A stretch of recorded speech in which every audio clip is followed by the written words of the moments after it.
this week on The Travel Show. I'm in Belgium, where past, present and future meet. We commissioned contemporary artists to present their alternative interpretation. We delve into a depot of treasures. My goodness, look at this place. What an incredible space. Yeah, it's an open storage. And the discussion around stolen artifacts continues. All of us are standing together and demanding that these bronzes stay where they are so we can have access to them.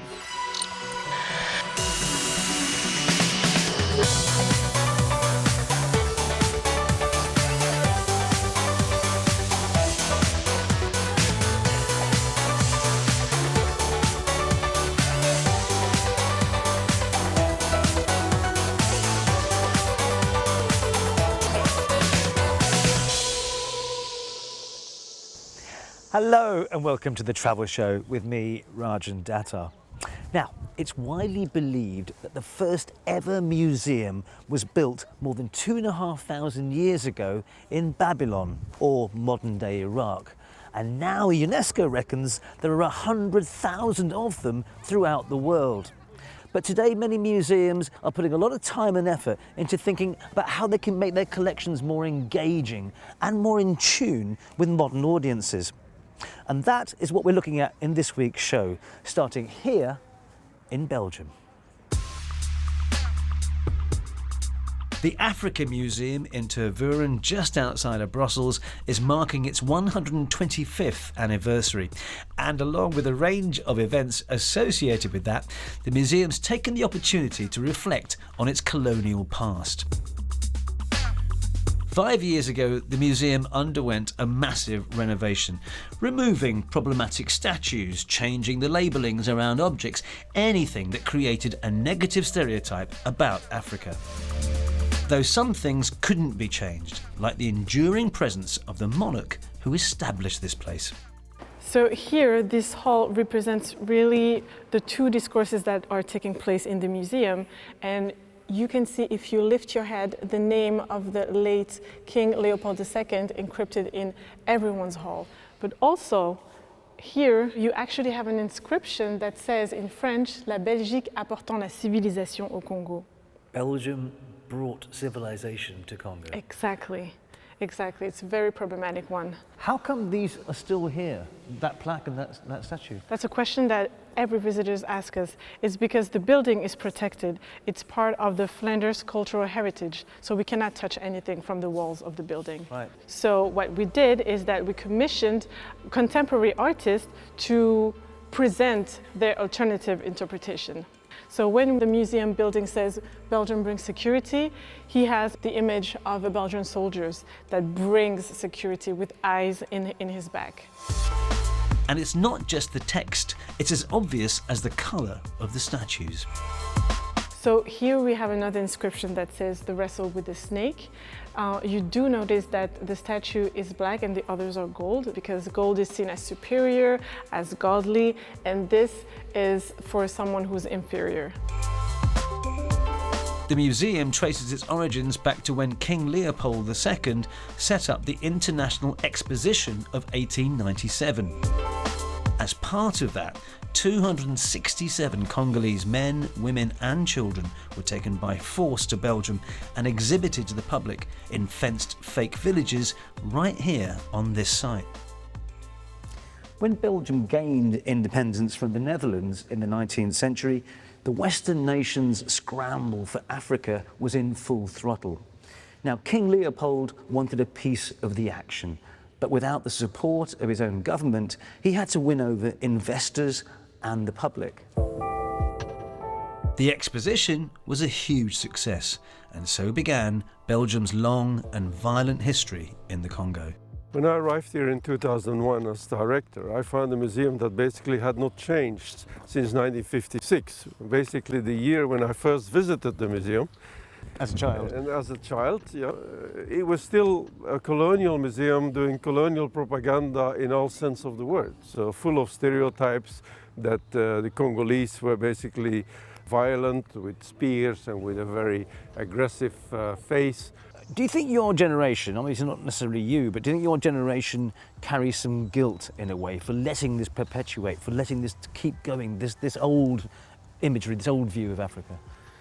Guilt, you know, it was all part of the system. When I was at school as a young kid, you know, at primary and secondary school, most of our teachers were former missionaries, and they told all about the good things that they did and that they were doing. So they basically told us a story. Wherever we came, it was basically the story of white people bringing civilization to Congo. And it's not until I basically got to university and started working in Africa that suddenly I saw a whole new reality. How much do you think museums like this are responsible for diffusing racism throughout, for example, Belgium?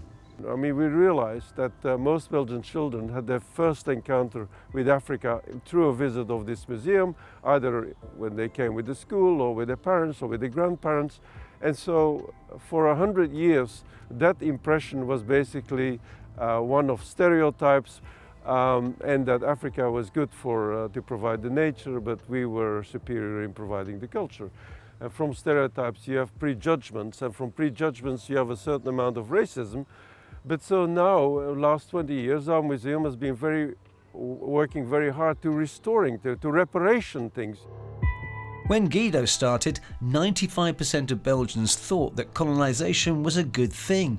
In 2022, the survey was done again and the number dropped to 35%. That's in part due to these changes within the museum and also events such as these. Tell me what this room is about. I mean, these are some quite provocative statements here. Yeah, it is. This room is about talking about racism here in the museum as a colonial institution. In the wall, we have different phrases that you've already heard or said, which represent three sorts of racism. Institutional racism, ordinary racism, and internalized racism. You must be questioning the whole purpose of this museum. So yeah, because I have African origins, the way I entered in this space was because the museum needed someone to make a link with the African diaspora. Because here the collections are so enormous that you can also learn about your history here. But don't make the mistake of thinking that it's African history. It's the way Europeans saw Africans. No stone has been left unturned as part of the re-imaging. Even the African Museum Quest game has been reworded, they say, to better fit the museum's ethos moving forward. Each of the symbols on the envelopes matches something that's an artifact in the museum. Now, this is the first one you've got to start with, but for the life of me, I can't find it anywhere, which is a good start. I think I may have found this one.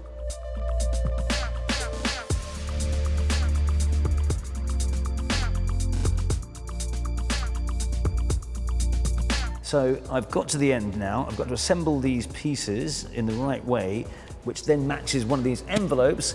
Open the envelope and I'll find out whether I've succeeded or failed. To be absolutely honest with you, it's been a great journey around the museum itself, but this is fiendishly difficult. I'm just gonna guess. Oh dear, I failed. Still, do you know what? Really good fun doing this tour anyway. Most days the museum hosts visiting school groups, and part of that involves visiting the depot to see what's been removed from the permanent exhibition and to understand why. How much did you learn at school? How much did you know before you came here? Basically nothing. I think it's the first time we really learn about this. We learned some things about Africa in history, but not very much, so it's very interesting to learn all about it. I wouldn't do it if I was Queen of Belgium, so... But there are also some lighter aspects to a trip here. I managed to get a little taster in the Central and West African Music Workshop.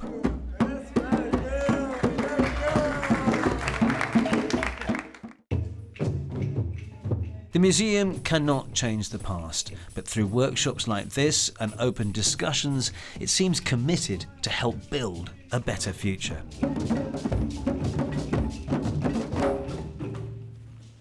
Thank you. Now, the museum here in Belgium isn't the only one looking at ways to be more engaging and to challenge ideas of what a traditional museum should be like. So here are some more examples of museums around the world aiming to shake things up a bit. Explore a world without plastic, all from the comfort of your own home. The Museum of Plastic 2121 is a virtual exhibition aiming to illustrate why we need to tackle waste and clean up our oceans. You can download it for free onto your phone, desktop or VR headset. Over in Amsterdam, there's the world's first ever museum dedicated to microbes. You can even take a scan to learn about the microbes that live in your body and try the interactive kissometer to find out how much bacteria is transferred when you kiss someone. For a little adventure, head into the Provence mountains in France, where set in an old quarry you'll discover the Carrière des Lumières. Currently you can enjoy exhibitions on Tintin and Van Gogh. This Spanish museum in Madrid throws the "do not touch" signs out of the window. The whole concept is that visitors explore everything using just their hands. Also, there's a strong emphasis on art made by blind people. Finally, in Tokyo, you can walk through water and become one with the flowers. Visitors are invited to immerse their entire bodies in the vast artworks which change under the presence of people, blurring the perception of boundaries between the self and the works. Still to come on the travel show. Taking transparency to a whole new level. And should they stay or should they go? The discussion around these continues. So don't go away.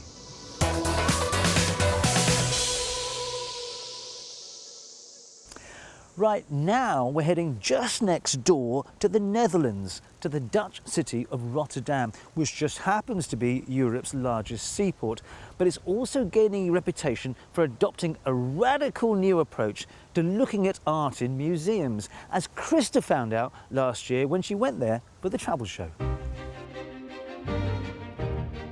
The Depot Boijmans van Beuningen. It's the world's first publicly accessible art storage facility. And well, from the outside, it looks a bit like a giant space-age teacup. So I wonder what the inside's going to look like. After flooding forced the museum to move the collection out of its usual storage facility, the team rethought the entire concept of an archive. Gone was the idea of a warehouse with a security guard and a dog, replaced by a concept based on radical transparency. My goodness, look at this place. What an incredible space. Yeah, you like it? It's an open storage. Museums, they have a collection that you show maybe just 3 to 6 to 7%. But that feels awkward because many things sink into oblivion or do not get the care that is necessary. So we opened our vaults with all the art collections to the audience.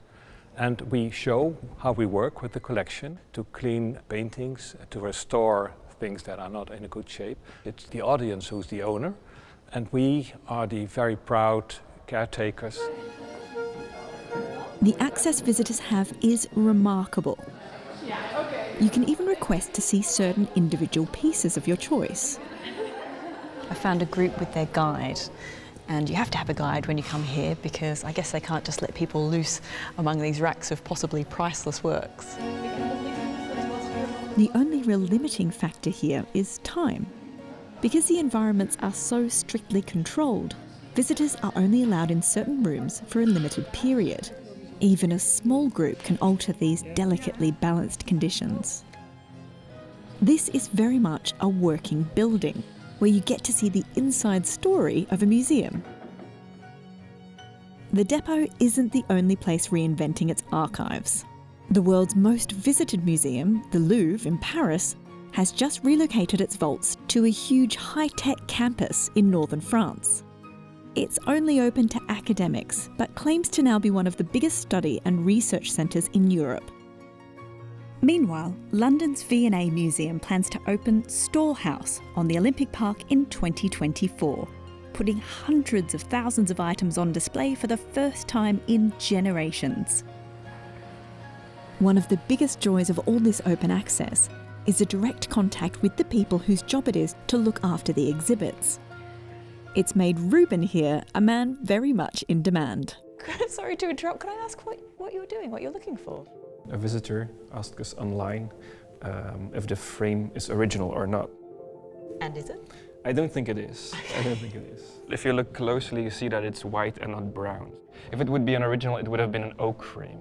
So the ornaments would be carved out of the wood. And not moulders. Yeah, exactly. So anyone can just send you an email and ask a question about a piece? Exactly. The whole collection is visible online, and there's a button, and so you can just click on it and you can ask any question, and it comes into my mailbox. Well, I have a question I'll ask you directly. Sure. So when you have members of the public coming through here, was it distracting? What do you do? In the beginning it was a little bit distracting, but I'm just supposed to continue my job and just do whatever I'm doing. Do you get more questions from people? Well, yeah, and and they're like very like prying eyes. It's a fun part of the job, yeah. Just while I've been here, I think I've probably seen a dozen artworks I've never seen before that utterly captivate me. They're incredible. Yeah. What an amazing way to see art, so different.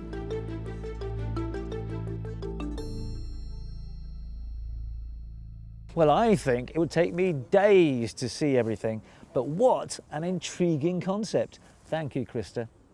Well, another big trend that's happening with museums, particularly here in the West, is asking whether certain exhibits should even be in their collections or whether they should be returned back home.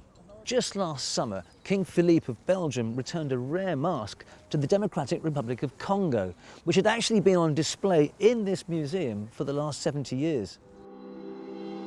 You may have seen these items in a museum or heard about the Benin Bronzes in the media. In the past year, dozens of museums across the West have either agreed to or are in the process of returning them back to Nigeria.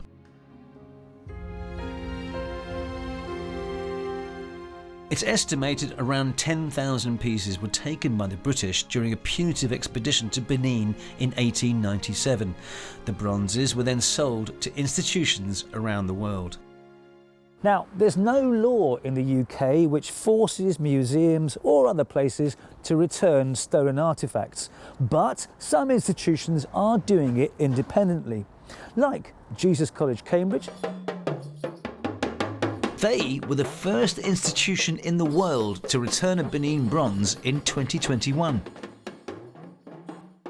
And soon, Cambridge University's Museum of Archaeology and Anthropology will follow suit. We've identified 116 objects that were taken during the punitive expedition of 1897, and those are the objects that we will be transferring ownership of. I think it's impossible to overstate just how severe an act of vandalism and cultural violence this was.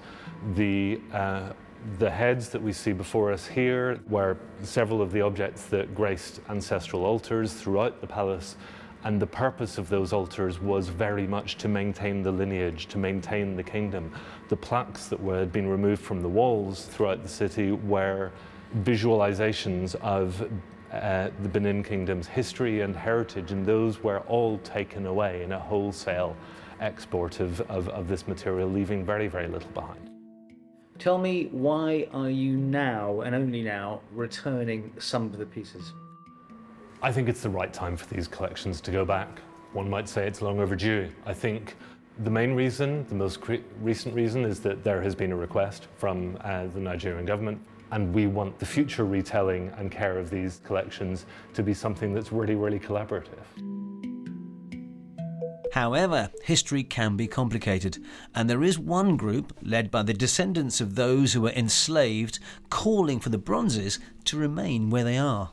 Well, the kingdom actually engaged in selling enslaved people. The 16th to 19th century bronzes were made with a manila. This was a currency for the transatlantic slave trade. They actually melted these manillas down and cast them into the bronzes. Okay, so these bronzes are actually legacy wealth or cultural property, not only of the people of the Kingdom of Benin, but of all of the people that they played a role in enslaving in the transatlantic slave trade. And I am one of those DNA descendants, and all of us are standing together and demanding that these bronzes stay where they are so we can have access to them. Diageo, can you tell me what proof do you have that there is this connection? We prefer to refer directly to the literature prepared by the Kingdom of Benin. So we have this amazing book, The Benin Monarchy, produced by the current Oba of the Kingdom of Benin. And it actually spells out specifically that they use these manillas and why they needed to get the manillas at a certain point. 50 manillas bought a female, 57 bought a male. Currently, they have 57 active appeals in place, with a further 50 in the works to institutions around the world to keep hold of their bronzes.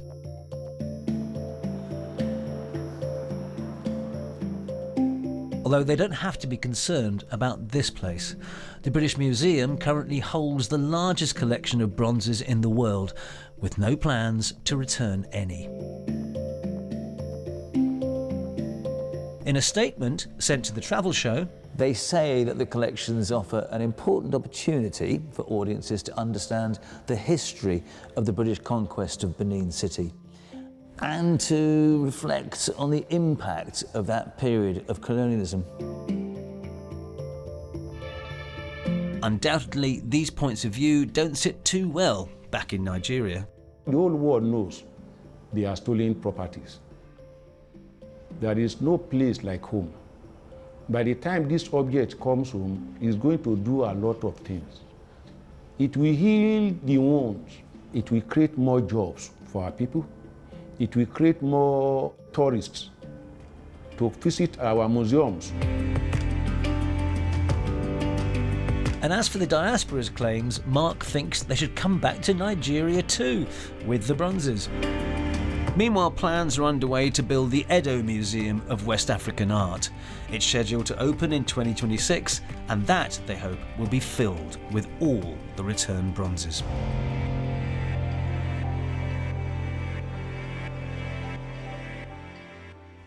Right, well that's it from us on the Travel Show for this week, but join us next time when Lucy is in northern Sweden at a revolutionary electric flying school that's hoping to kickstart fossil-free aviation.